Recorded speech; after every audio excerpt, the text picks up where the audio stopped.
আমরা এখন সমুদ্রের ধারে আছি, ঠিক আছে। রোজই প্রায় আসছি এখানে, ছবি দেখছি, ফটো তুলে দিচ্ছি। হ্যাঁ, ভীষণ সুন্দর লাগছে। হুম,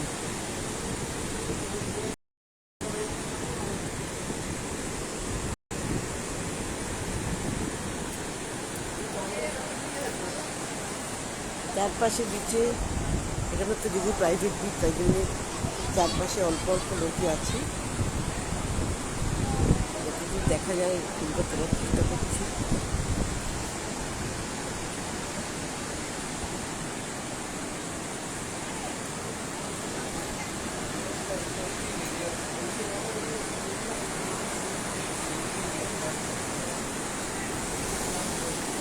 ঢেউয়ের আওয়াজটা সারাক্ষণ কানে আমার লেগেই থাকছে, এত ভালো লাগে। সারাদিন প্রায় এখানেই বসে থাকি আমি, কত আকাশের ছবি তুলি।